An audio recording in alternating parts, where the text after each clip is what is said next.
abonnés. J'espère que vous pétez la forme. Voilà, nous sommes de retour sur Jinkunga Tutoriel. Nous allons continuer nos séries de formations. Voilà, nous allons achever donc la même poutre qu'on avait étudiée la semaine dernière. Prière de suivre toutes les formations qu'on a postées sur Jinkunga Tutoriel. Vous allez très bien maîtriser comment débiter une modélisation d'une poutre isostatique sur CPCAD, mais aussi comment définir ses appuis, les chargements ainsi que d'autres éléments qu'on a donc vus ensemble. Donc pour ceux qui n'étaient pas connectés, prière donc de jeter un coup d'œil sur notre chaîne YouTube Jinkunga Tutoriel. Vous allez suivre donc toutes les formations et déjà poster là-dessus. Voilà. Alors sans plus tarder, nous allons voir notre formation d'aujourd'hui.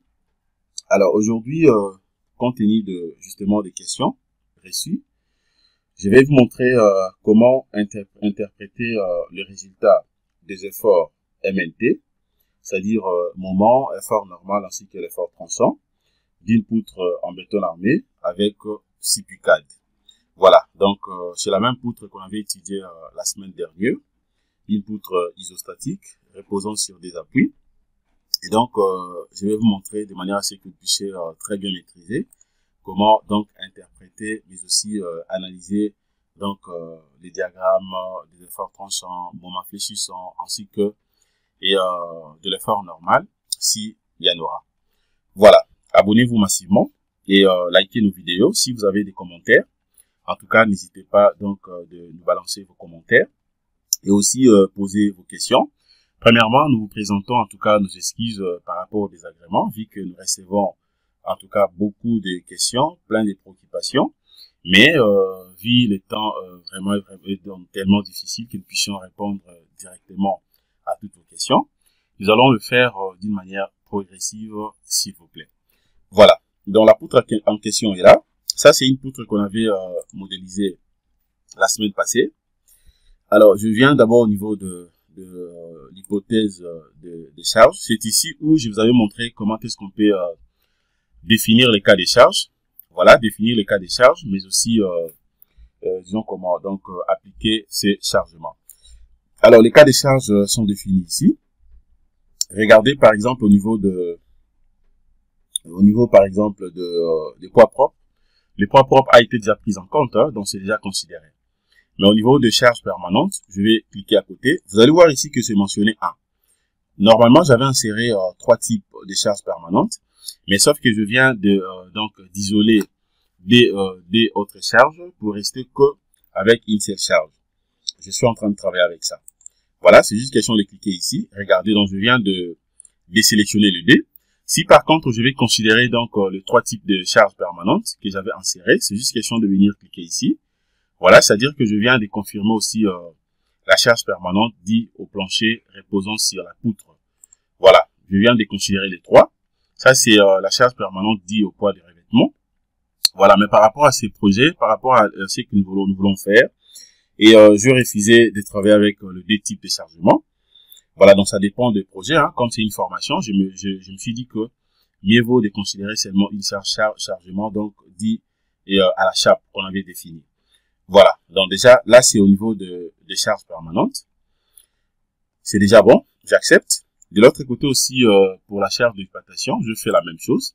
J'ai isolé en fait le déchargement. Deuxième charge d'exploitation dit donc c'est la charge d'exploitation d'habitation. Et aussi charge d'exploitation que j'avais considéré comme d'escalier. Le D, je l'ai donc isolé. Voilà, j'accepte. Et puis, cliquez sur OK. Regardez ce que je viens d'obtenir. Voilà. Alors, maintenant, qu'est-ce que je fais?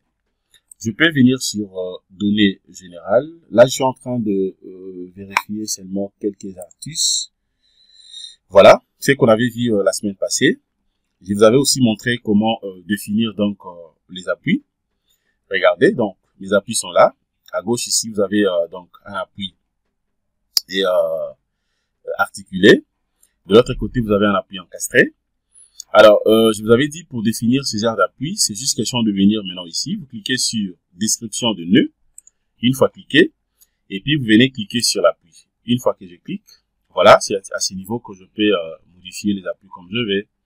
Si je vais travailler avec ça, c'est juste question de prendre ça et puis je viens spécifier d'abord sa largeur, mais aussi les normes comme référence. Et dès que je clique sur accepter, je viens d'échanger directement donc cet appui. Voilà, c'est juste question de vérifier sur Jinkunga Tutoriel. Vous allez voir vraiment l'intégralité de ce genre de formation, c'est bien expliqué. Voilà, et aussi je vous avais montré comment peut-on donc appliquer les chargements. C'était juste question de venir ici. Je viens sur introduire les charges sur la travée de la poutre. Je clique. Une fois cliqué, regardez les chargements qu'on avait donc insérés ici. Après avoir donc défini et introduire les cas de charge, la définition maintenant de ces chargements, on le fait à partir d'ici. Donc c'est juste question de venir ici. Je clique sur la poutre. Je fais clic droit. Voilà, c'est à ce niveau que je peux introduire tout ce que vous êtes en train de voir ici comme chargement. Donc c'est bon. Voilà, c'était juste pour vous montrer.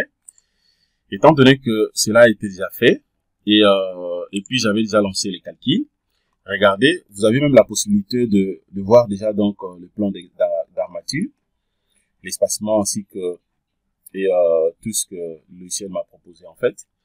Voilà, pour lancer les calculs, c'est juste question de venir ici, vous cliquez sur dimensionner, vous allez directement dimensionner donc la structure sans problème. Voilà, alors ce qui nous concerne maintenant aujourd'hui, et comment interpréter donc les résultats des efforts MNT, et après avoir lancé bien sûr les calculs pour cette poutre en béton armé. C'est une poutre isostatique. Alors, une fois que les calculs est déjà lancé, je peux venir soit ici. Voilà, je peux cliquer directement sur édition des armatures et consultation des résultats de la poutre continue sélectionnée. Ou carrément, je peux venir le faire aussi de l'autre côté. Je prends données générales. Je descends, c'est la même chose. Je peux cliquer ici sur édition des armatures et consultation des résultats de la poutre continue. Une fois cliqué, j'aurai justement la même chose. Regardez ce que je viens d'obtenir. Vous avez directement donc un aperçu et de la poutre en béton armé déjà calculée. Voilà, vous avez même aussi les armatures. Regardez, donc tout est là, c'est bien détaillé en tout cas. Et en bas ici, vous avez donc notre graphique et d'air d'armature. En fait, c'est un rapport donc qui nous donne aussi la possibilité de comprendre déjà tout ce que et tout ce qui est fait aussi ici. Je peux le voir de l'autre côté. Voilà, une fois que je viens ici, j'accepte. Là, vous allez rentrer tout au début, là où on était. Donc, je prends ça. Voilà. Alors, comment je peux procéder, par exemple? Alors, si je vais interpréter ou vérifier d'abord les diagrammes des moments fléchissants pour cette poutre, qu'est-ce que je fais? C'est juste question de venir ici. Je viens, je vais cliquer sur MY. Voilà. MY, c'est-à-dire que je vais vérifier d'abord les diagrammes et les diagrammes justement donc des moments fléchissants. Une fois coché de l'autre côté, je viens maintenant sur la poutre. Regardez dans l'enlire de notre diagramme. Donc au niveau de cet appui, l'appui gauche, ça commence juste à partir d'ici. Voilà, c'est un pénil. Et puis je viens donc le max. Déjà je vois donc les moments max. Déjà, donc, entravé, ça sera quelque part ici, c'est entravé. Mais aux appuis, maintenant, ça sera de l'autre côté. Regardez, regardez très bien. Vous allez voir que par rapport à d'axe en axe, les axes sont là. Donc, au niveau de l'appui gauche ici, c'est presque nil, puisque ça commence vraiment au début là. Regardez, c'est au niveau vraiment des axes. Vous avez donc l'axe vertical, mais aussi l'axe horizontal. Donc, à ce niveau ici, c'est nil. Voilà, mais si vous regardez maintenant de l'autre côté, vous allez voir qu'il y a une valeur max ici. Et donc, c'est pour dire quoi ici? Donc, j'ai la possibilité d'obtenir donc deux valeurs de moment. Déjà, j'ai le moment max en travers par rapport à cette poutre, mais aussi un moment max donc au niveau de l'appui droite. Voilà, puisque ici on avait un appui articulé, mais de l'autre côté on avait donc un appui encastré. Donc à ce niveau ici, vous avez donc trois inconnus à ce niveau. Vous avez donc suivant la direction la direction verticale, la direction horizontale, mais aussi vous avez les moments. Donc c'est à ce niveau ici que on a donc le moment max au niveau de l'appui. Donc c'est ça l'interprétation alors. Maintenant, à ce qui concerne le valeur, je vais donc vous montrer très bien ce que je viens de dire à travers donc le valeur, de manière à ce que nous puissions analyser directement. Donc, pour le faire, c'est juste question de venir ici. Je vais cliquer sur afficher le valeur max. Voilà, je clique une seule fois. Une fois cliqué, regardez ce que je viens d'obtenir. Voilà, exactement, c'est ce que je viens de vous dire là-dessus. Vous allez remarquer que à ce niveau ici, du côté donc gauche, au niveau de l'appui articulé gauche, c'est nil. Voilà, c'est nil. Voilà, mais tandis que déjà entravé ici, j'ai une valeur max donc de 24,20 kN. Voilà, donc le max ici, ça fait donc le moment max entravé, ça fait donc 24,20 kN. Mais le moment max aux appuis maintenant, j'ai trouvé une valeur négative. Ça fait moins 33,90 kN que je peux prendre, je peux considérer comme en valeur absolue par exemple. Donc je peux prendre ça 33,90 kN par mètre. À ne pas confondre donc les deux valeurs. C'est-à-dire ici vous avez donc la valeur max, mais justement donc au niveau de l'appui. Au niveau de l'appui. Mais de l'autre côté vous avez donc une valeur max justement en travers.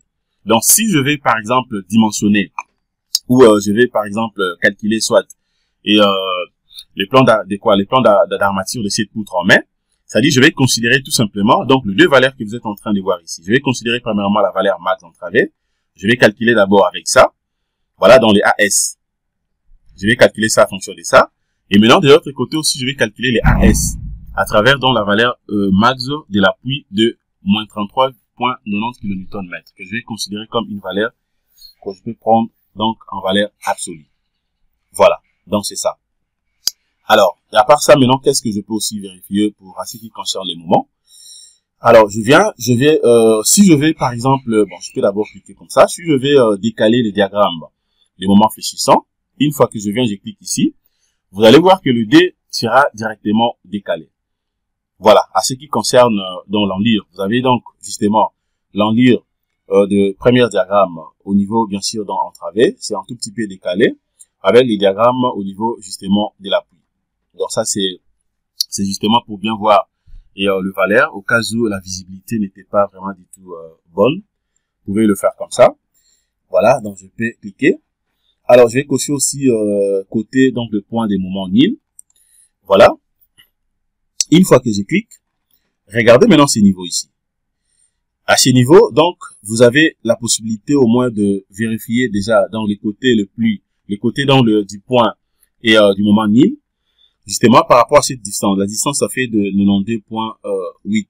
Mais ce qui est beaucoup plus important, je pourrais aussi vous montrer comment peut-on consulter donc la valeur des moments à une distance qui varie. C'est comme si vous vérifiez donc sur notre chaîne YouTube Jinkunga Tutoriel, vous allez voir que pour les cas de poutres, je vous ai montré comment vérifier la valeur des moments à une distance qui varie. Par exemple, à x qui est égal à 1 mètre, x qui est égal à 0,50 mètres, ainsi de suite. Donc, c'est la même chose aussi avec le logiciel CP4. Donc, vous avez cette possibilité-là, en tout cas, de le faire. Voilà, c'est pour cela que j'avais dit que le logiciel CIP aussi, c'est un logiciel très, très puissant pour les ingénieurs. C'est juste question de bien comprendre sa fonctionnalité et aussi l'interprétation de résultats. Alors, comment maintenant je peux consulter donc le valeur qui varie? Et donc, je viens d'abord ici.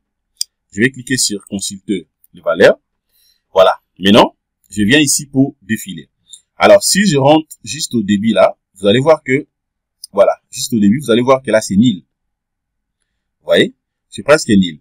Donc, à x qui est égal à 0 mètre, donc juste au début là, la valeur, donc, my est égale à 0 kN. C'est pour cela que je vous ai dit, la valeur des moments, donc, au niveau de cet appui gauche est nil, donc c'est 0. Mais au fur et à mesure que je vous lis, je suis en train de défiler ça.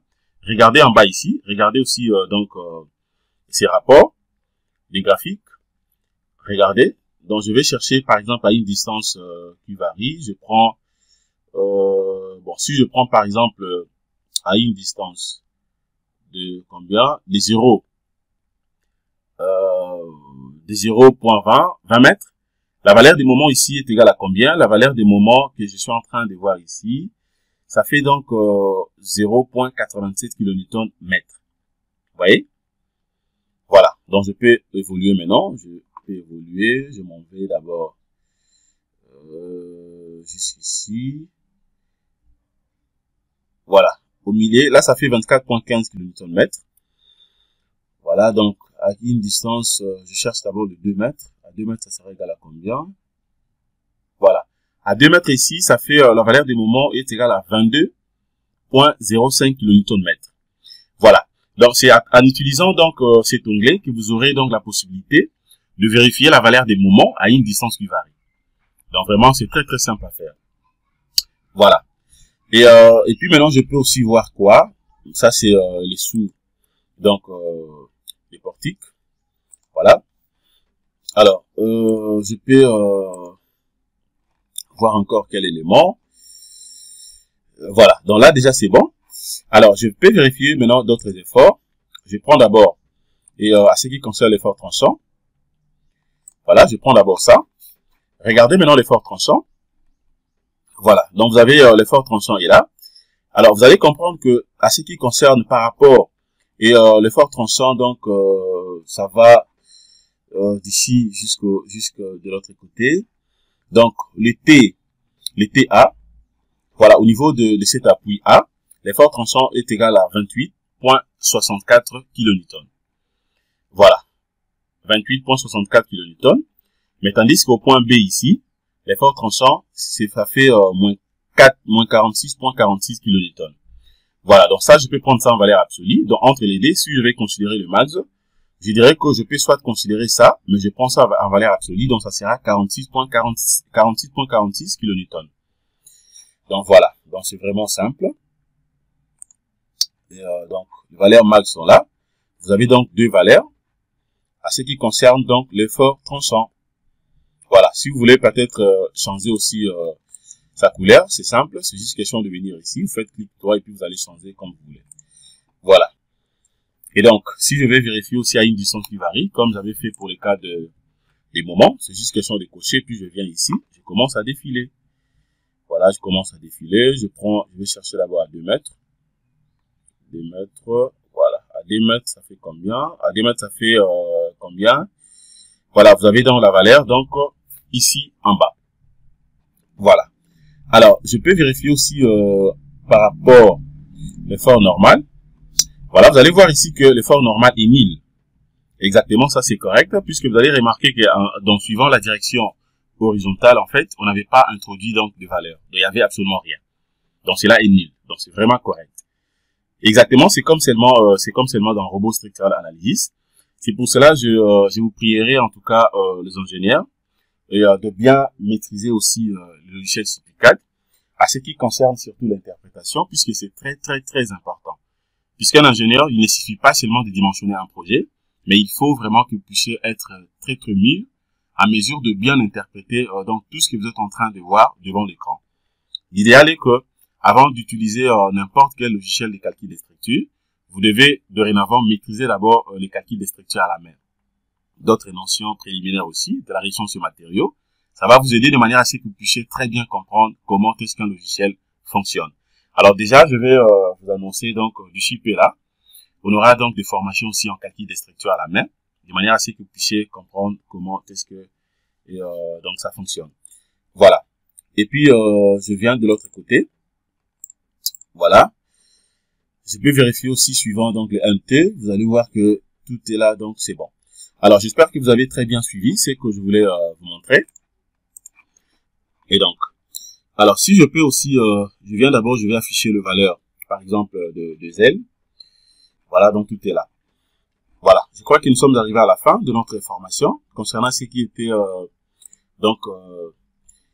notre formation. Je peux cocher même les tout. Si je coché les tout ici, vous allez voir, regardez maintenant. Voilà, j'espère que vous avez bien assimilé. Alors, si je vais aussi peut-être voir, je clique d'abord sur armature transversale ici. Une fois cliqué, cet onglet va vous aider de manière à ce que vous puissiez soit éditer les armatures. Si vous voulez donc éditer les armatures, c'est juste question d'utiliser cet onglet. Ou bien diviser les tronçons d'armature. Je peux utiliser également cet onglet. Voilà, ça, je pourrais vous montrer ça prochainement concernant d'autres formations que nous allons donc voir sur Jinkunga Tutoriel. Voilà, merci de votre disponibilité. C'est que je vais vous demander, abonnez-vous massivement, commentez donc ces vidéos de manière à ce que vous puissiez permettre à YouTube de bien poster ou placer toujours nos vidéos en première position. Et aussi, si vous avez des questions, des préoccupations, prière de le faire parvenir. Nous allons donc intervenir au moment opportun.